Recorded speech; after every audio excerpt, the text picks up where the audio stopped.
love our country. It's why I enlisted after 9/11. I've served as a soldier for over 16 years, deployed twice to the Middle East, and serve in Congress now for almost 7 years. What Senator Harris is doing is continuing to traffic in lies.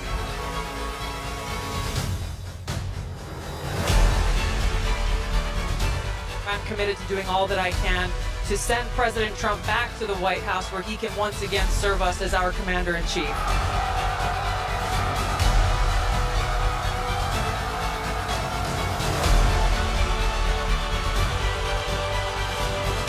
Next Director of National Intelligence, Tulsi Gabbard. There's nobody like her for this job. Truth, accountability, and justice. The integrity of our democratic republic depends on it.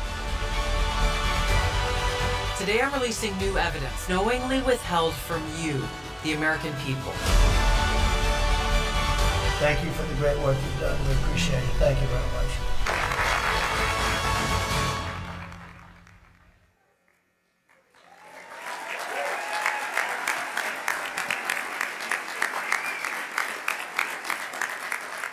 Well, we have another award to give away, and this time it is going to a great American and a patriot who is a daughter of the Pacific Islands, born in Samoa, raised in Hawaii, a woman who began her political career as the youngest woman ever elected to the Hawaii legislature.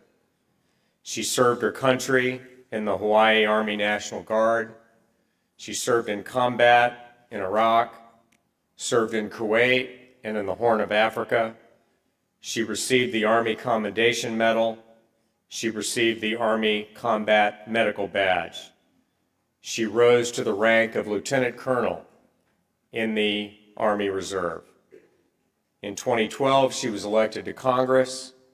She served on the Armed Services, Homeland Security, and Foreign Affairs Committee, where she became an eloquent champion for our warfighters, a defender of women who had been victims of sexual harassment in the military, and became a rising star as an opponent of foreign aventurism and of endless wars.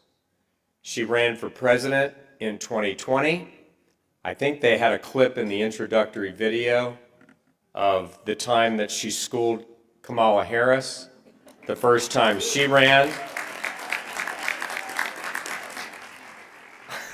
I still remember when Tulsi ran because I have two sons who are both, I assure you, conservative Republicans and Trump supporters, but they were texting me and asked me what I thought of the Democratic debate. And I said, "What are you doing watching the Democratic presidential debate?" And they said, "We just want to watch Tulsi Gabbard go after Kamala Harris." She left the Democratic Party for good in 2022. She endorsed Donald Trump for president in 2024 and became one of his top advisors and national surrogates. He appointed her as the 8th Director of National Intelligence, where she streamlined the intelligence community, eliminated wasteful spending and bureaucracy, and focused on securing our border, on counterterrorism and counter-narcotics. She has served our country as a soldier, as a member of Congress, as a legislator, as a leader, and as a champion for the values of faith and freedom. And tonight, it is our great honor to present her with the Ronald Reagan Defender of Freedom Award. Would you please welcome to the podium our dear friend, the former Director of National Intelligence, Tulsi Gabbard.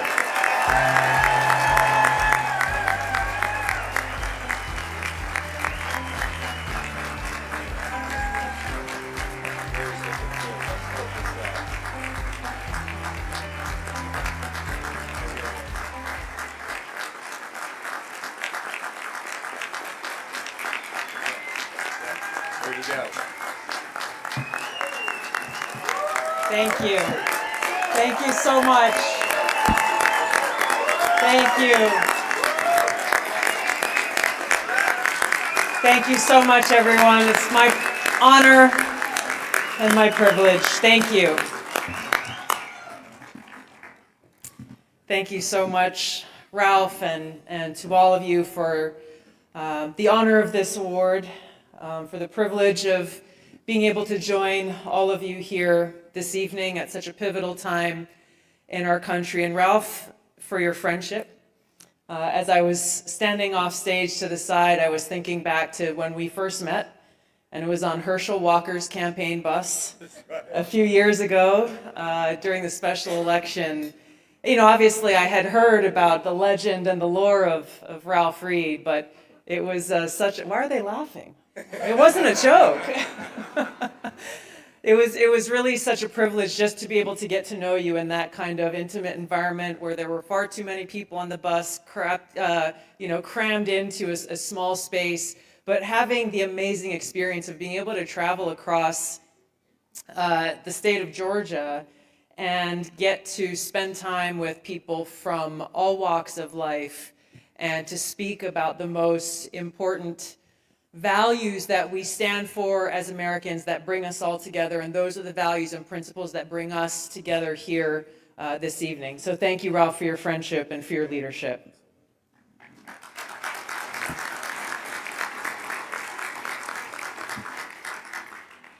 I was thinking about what to share with you this evening as we head into just a few days, the celebration of Independence Day.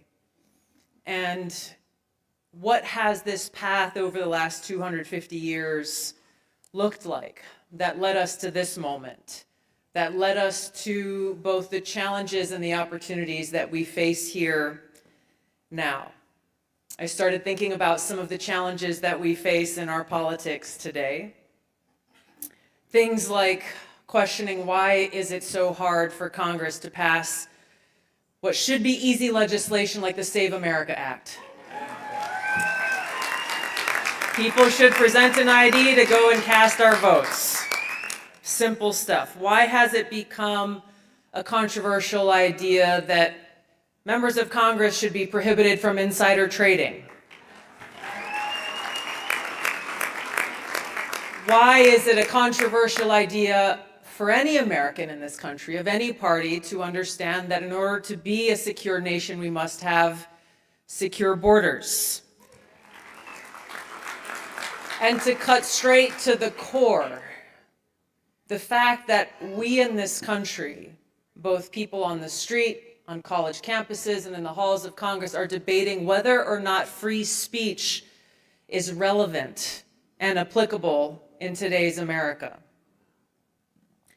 So when I think about why these things that should not be hard, that should not be controversial are, I think back to some of my experiences in Congress and wonder why we don't have more political leaders with courage to do the right thing. And I remember how cliquish it was when I was there, that rather than political leaders prioritizing the Constitution and the rights enshrined in those founding documents, they instead were more concerned with not being invited to the fancy parties, like the White House Correspondents' Dinner and such. People more concerned about having a negative headline or maybe some people saying mean things about them. So we go back. There's a snapshot of the current environment. Let's go back to the snapshot of what our founders, the signers of the Declaration of Independence, faced 250 years ago. What sacrifices, what controversy were they surrounded by? I'll start by telling the story of one of them, named John Hart. He was a farmer. He was 65 years old, from New Jersey. He had a large farm. He had a wife who he loved dearly, and they had 13 children. He really loved his wife. He wasn't famous. He wasn't looking for attention. He wasn't looking for any kind of glory or headlines. But in that summer of 1776, as a delegate, John Hart signed his name to the Declaration of Independence. And he knew, as every one of those signers knew, that that single act could cost him everything. Every one of them knew that signing that document was an act of treason against Britain, and that it could cost them their lives and everything that they owned. And in John Hart's case, it did. Soon after he signed the Declaration, the Hessian army, which were basically German soldiers that the British hired to expand their military forces, came after him. They ransacked his farm, they destroyed his fields and his gristmill. He fled to the forests and the caves of New Jersey, a 65-year-old man sleeping on the ground, being hunted like an animal, while his beloved wife lay dying at home. John Hart never made it back in time. By the time he was able to go home, his wife had passed away and was already buried. And his 13 children had fled, hidden in different parts of the state and the country, vanished for their own protection. And John Hart came home. He did not find a single one of them. And he died a few years later, never having had the chance to see any of his children again. And he died alone.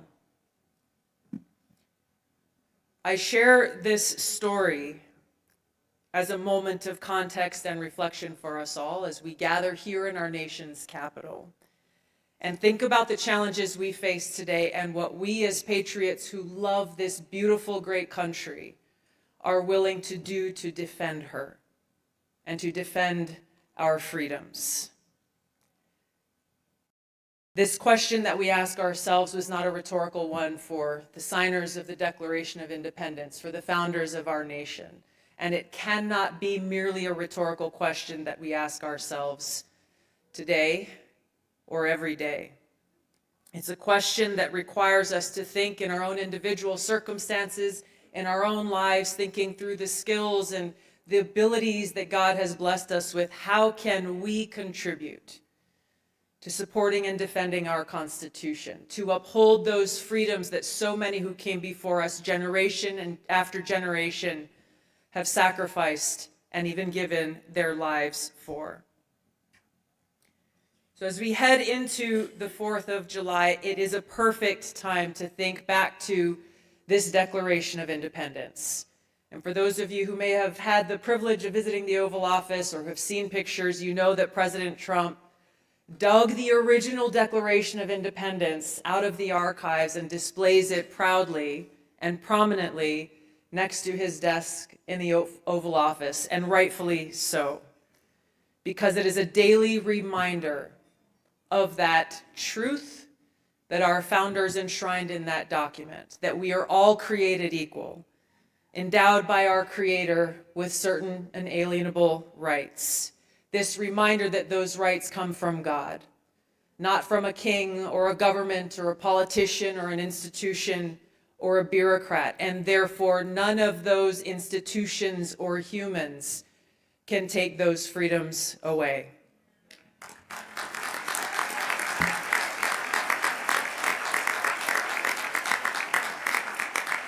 And they did this very intentionally. Our founders did this very intentionally because they lived under tyranny. They understood what that was to experience soldiers invading their homes, trials without juries, taxes without representation, the silencing of dissent. They were intentional when they did something that was viewed as radical at the time.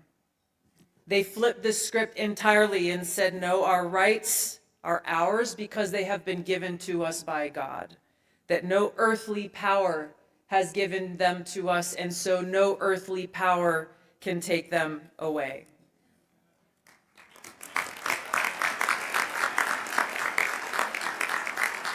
And so with their wisdom and their vision, they designed a system with one overriding purpose: to prevent the concentration of power in the hands of any single person, party, or permanent ruling class.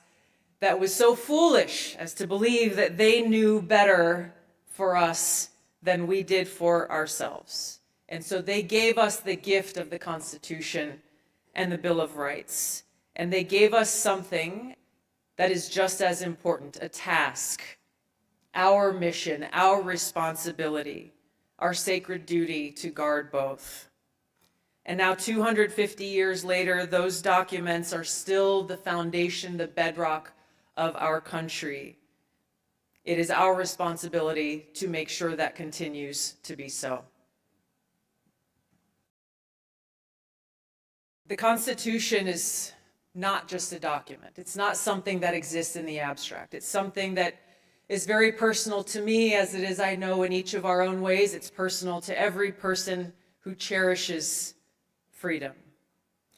I've sworn an oath 3 times in my life. The first time enlisting as a 21-year-old private in the Hawaii Army National Guard. I was a state representative at the time in Hawaii and remember standing there with my family at my side, swearing that oath, raising my right hand and saying, I do solemnly swear that I will support and defend the Constitution of the United States against all enemies, foreign and domestic.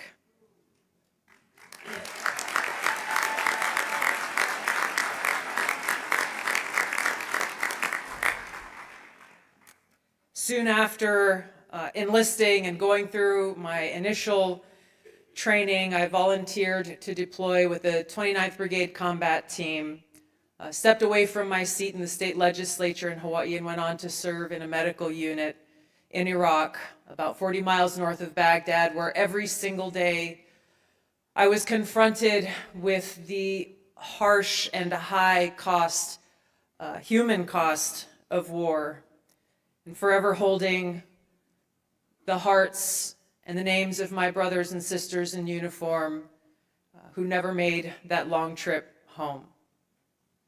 I held them close as I took that oath for a second time, this time on the floor of the House of Representatives in Congress, that same chamber where our laws have been debated and passed for generations. This time, raising my right hand and swearing that oath with the heavy experience of what upholding that oath means and can cost. The third time I swore that oath was when President Trump swore me in as the Director of National Intelligence, there in the Oval Office.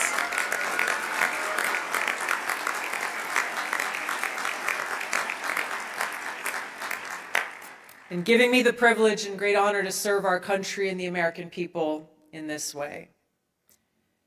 This third time when I raised my right hand and spoke those words, I felt the weight of every American who has ever sworn that oath and kept it, upheld it, bearing the cost and sacrifice that goes with it. And I also felt the weight of those who have raised their right hand and sworn that oath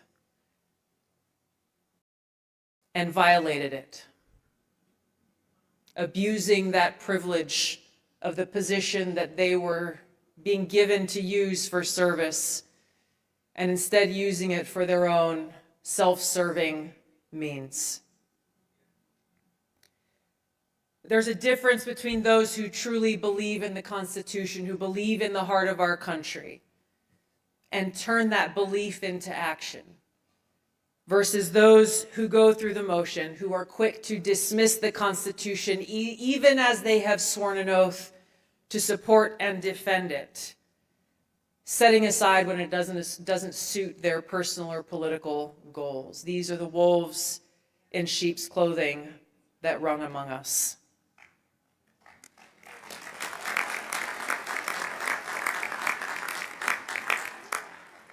So our knowledge and our commitment and understanding that the Constitution is not just a legal document is important. It runs much deeper than that. It is a covenant between the government and the people, a covenant between this generation and every generation that came before us and every generation that will follow us. And at the heart of that covenant, the very core of it, is the Bill of Rights. Freedoms so fundamental and so essential that our founders enshrined them before anything else, and foremost among them is the First Amendment. Now, as Ralph mentioned, I used to be a Democrat, was for a long time. Feel like I'm in an AA meeting here for a moment. But I gotta tell you, it was a different Democrat Party way back then. The Democrat Party of today, sadly, is unrecognizable. But the question I have gotten asked most often since I left the Democrat Party, and I wrote a book about it that went into great detail about why I love our country and why I left the Democrat Party, the question I most often get asked is, well, what was the one thing? What was that final straw that made you leave? And the honest answer is it wasn't one single last straw. It was a growing pattern of events that consistently pointed to one of the most fundamental problems that drove me to leave. And that was a constant effort of silencing, censoring, and punishing people who they viewed as asking inconvenient questions, exposing inconvenient truths, or having the audacity to challenge their mainstream view or to follow their approved talking points and narratives. The party that was once the defender of free speech was now the foremost opponent of free speech. What they're not understanding is the First Amendment is not a debatable technicality. It's the beating heart of a free society. And real freedom of speech, genuine freedom of speech, means protecting everyone's right to free speech, even speech you hate.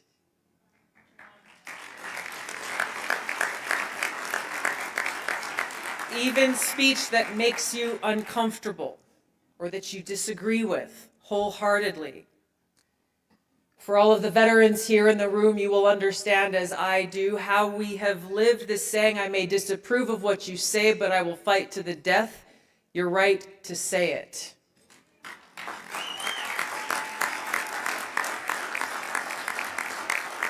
And so the moment that a government or a political party decides that just, some speech is too dangerous or too harmful or too uncomfortable to be permitted, this moment is the beginning of the end of a free society. And it's important for us to remember how every tyrant in history around the world has started there, with controlling the people, censoring our voices, and telling us always, of course, this is for your best interest. This is for your safety. I know what's better for you than you do for yourself, so I will control you. We've watched this happen in real time, not only in far-off lands in other countries, but right here at home. I saw how there were colleagues of mine in Congress, people who I served alongside, who were cheering or leading the efforts to coordinate government working with social media platforms to suppress and silence the voices of the American people because they dared to challenge the official line of the day, whatever that happened to have been. A couple of well-known examples that you'll remember. Of course, the Hunter Biden laptop story that broke in October of 2020. It was suppressed not because it was false.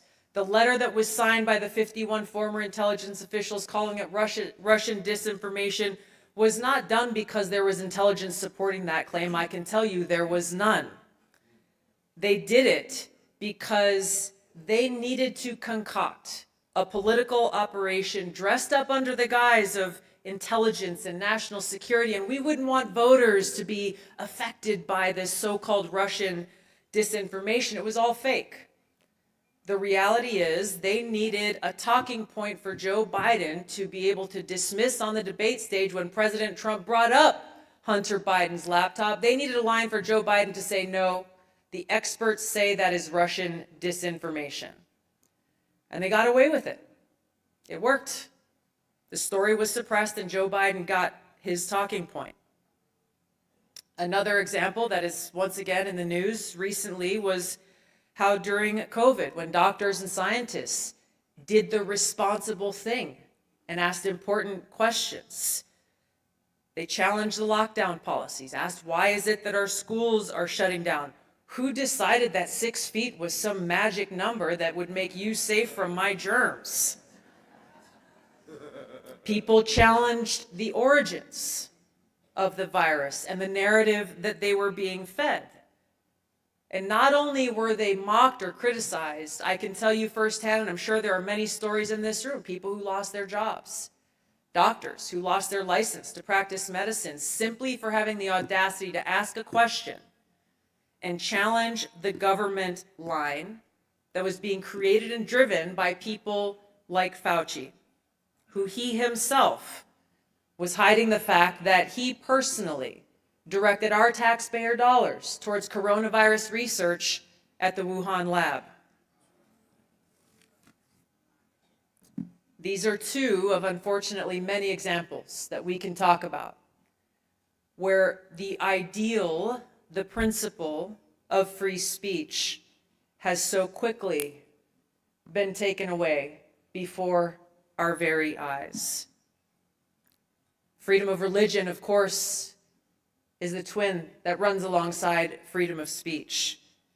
That every one of us has the right to worship as we choose, or in this country, to not worship at all.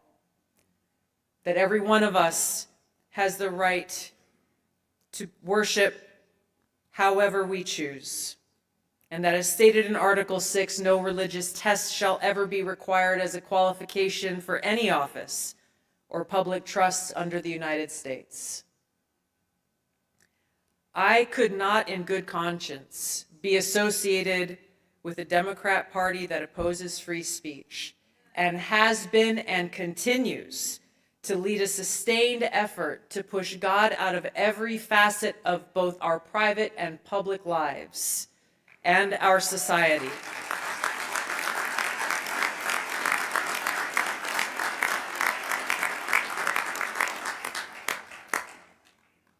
This party that I left is a party that denies what we know to be fundamental truth, that our rights come from God, that this is not my belief, this is not some sectarian claim, it is the heart of our nation's Declaration of Independence.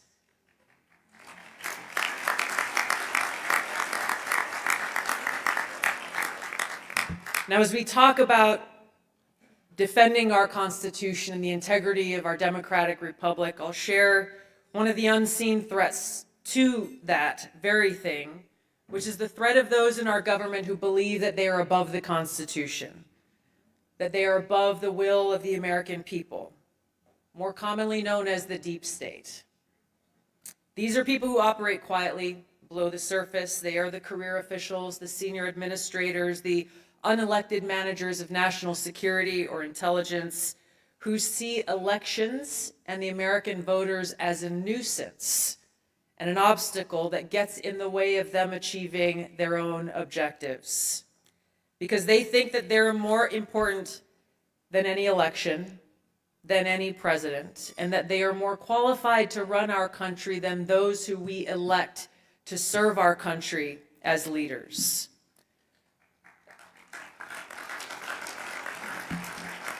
These are people who outlast every administration. They know where the files are. They control the flow of information. I can tell you from firsthand experience, they try to slow walk an order or a directive that they disagree with.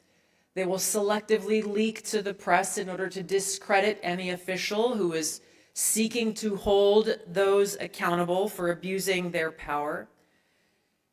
And I've also seen how they try to shape an intelligence product to tell the president what they want him to hear rather than ensuring that he hears the truth. I saw this firsthand and fought it every day in my role as Director of National Intelligence, carrying out President Trump's mandate, which is transparency, accountability, declassification, and telling the American people the truth. And that was the message I delivered to those I worked with every day from day one to the very last day when I walked out of the door. It is always the right time to tell the truth to the American people.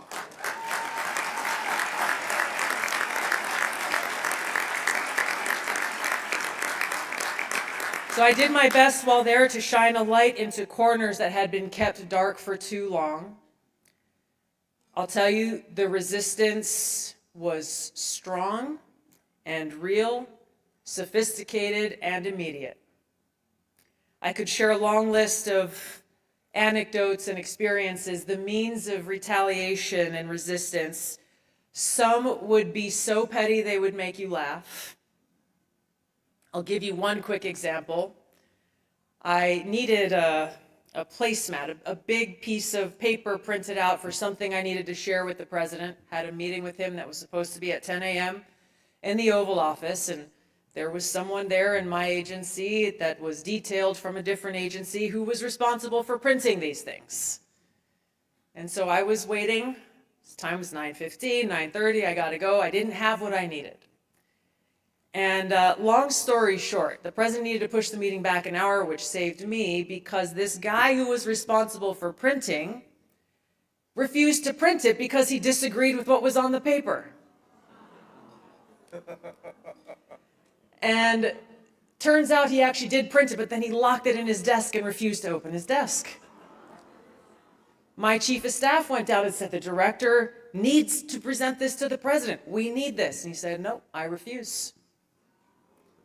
And so my chief brought down my head of general counsel, who said, the director needs this for the president. I refuse. And he would not do this until his boss back at his home agency said it was okay to do it. Ridiculous. There are other examples that are far more serious and grave that would make you concerned for the integrity and future of our republic as I am. We must remain vigilant. This isn't a Democrat or Republican issue. These people have been doing this across administrations for decades and longer.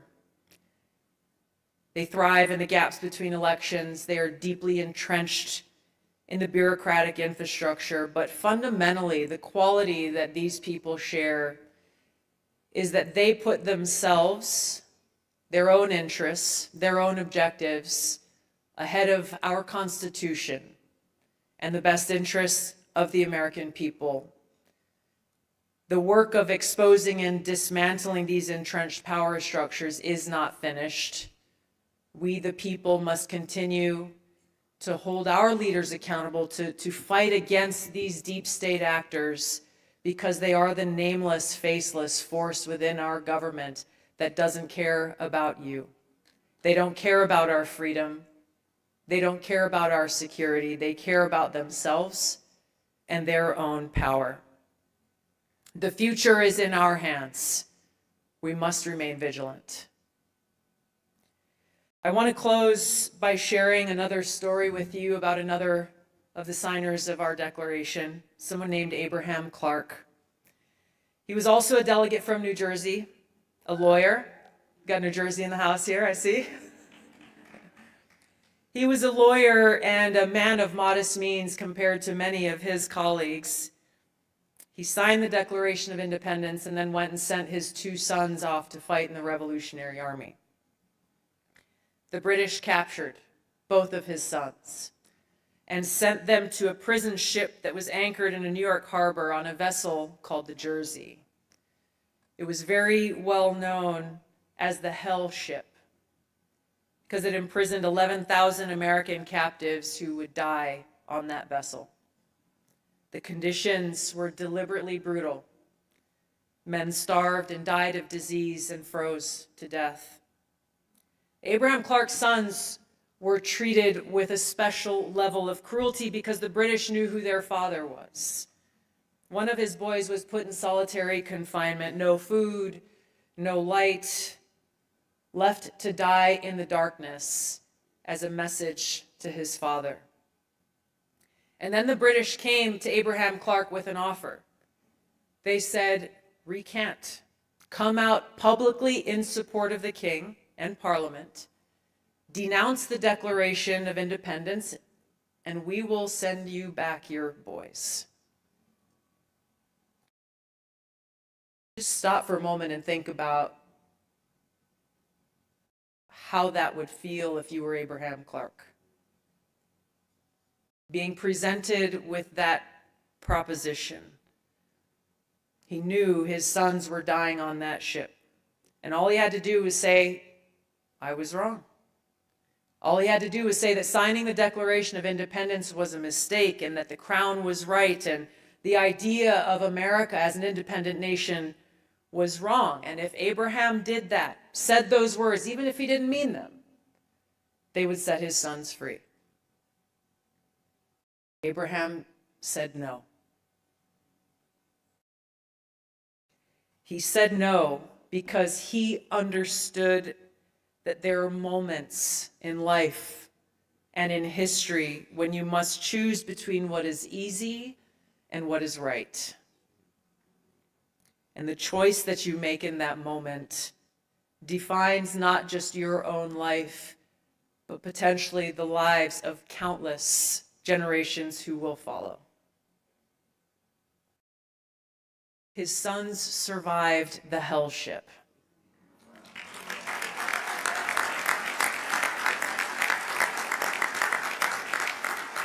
And Abraham Clark lived to see the nation that he helped create take its early steps.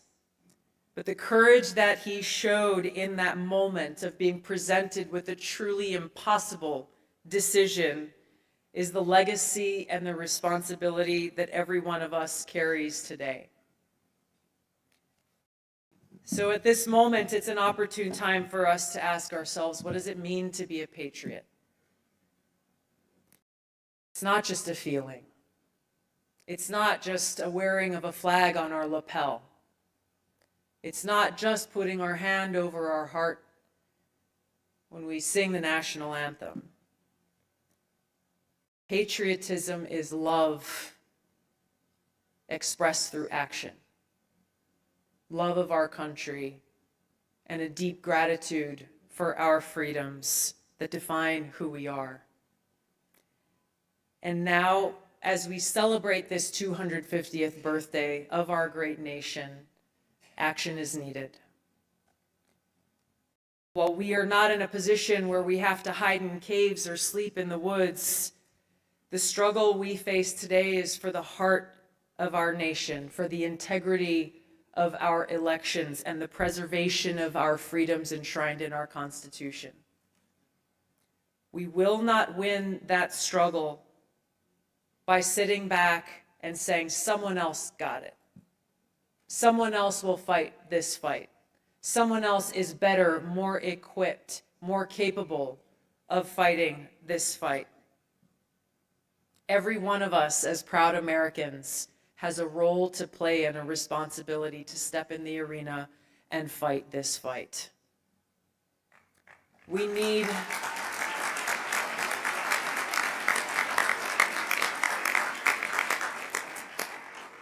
need citizens, servant leaders, people of character who are willing to give some of their time, some of their comfort, some of their reputation to serve and to lead. If you have thought about running for office, do it.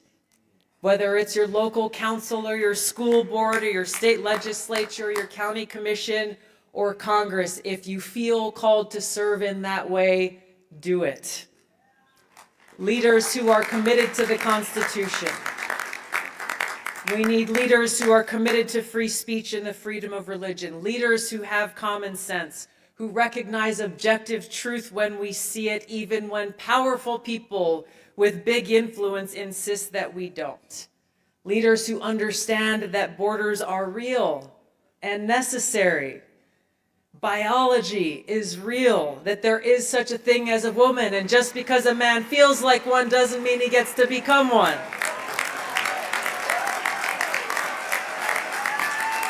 It's crazy that this is what we have to say, but this is where we are as a country. And fundamentally, of course, at its core, a deeply held understanding and commitment and dedication to knowing that the Constitution is just as relevant and powerful today as it always has been. If you're not ready to run for office yourself, there's a lot more you can do. Support someone who represents these fundamentally American values and principles.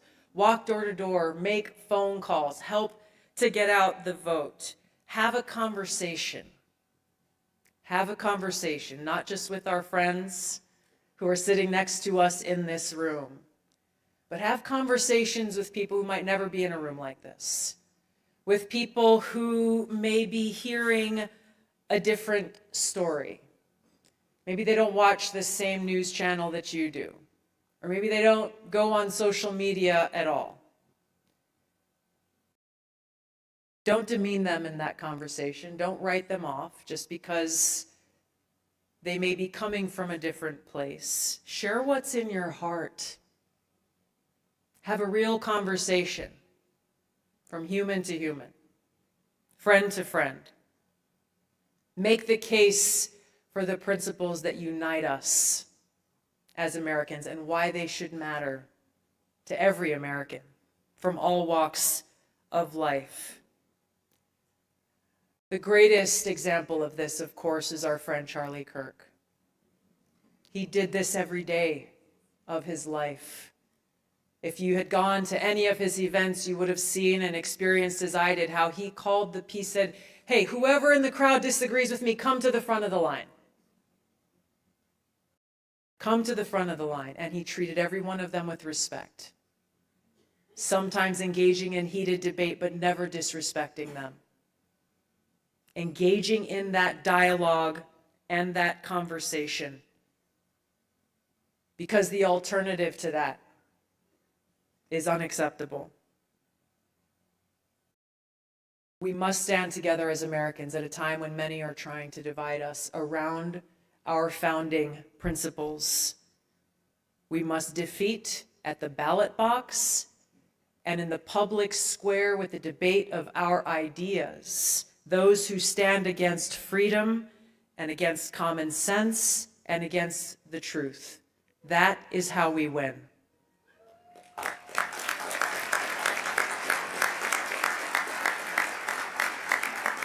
Now, if we look away, if we go quiet, if we do the old, hey, somebody else has got it, I'm good, if we decide the cost is too high, if we are consumed with fear of being criticized, fear that we may lose a friend by speaking the truth, we will lose the country that we love.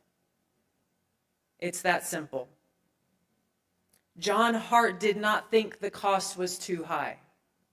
He was 65 years old, sleeping in a cave in New Jersey, separated from every person he loved, and he kept the faith. Abraham Clark didn't think the cost was too high. He sat with the knowledge that his sons were starving in the dark on a prison ship, and he kept the faith. 56 men signed that declaration. 5 were captured by the British. 17 lost everything they owned. 9 died from the wounds and hardships of the war they helped start, and many others saw their loved ones punished, their homes destroyed, looted, or confiscated, and not a single one of them defected. Not a single one went back on his word.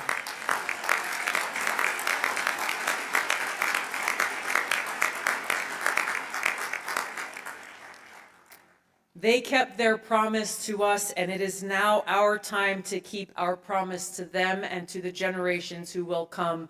And in those moments of weakness and those moments of fear, where we are looking for that courage to step outside of our comfort zone and to do just a little bit more in our own way to defend freedom, I can tell you from my personal experience of having walked in those shoes and continue to do my best to walk in those shoes in those moments, I find peace and strength and courage in the knowledge and faith in God's unconditional love. And we got God, we don't need anyone else.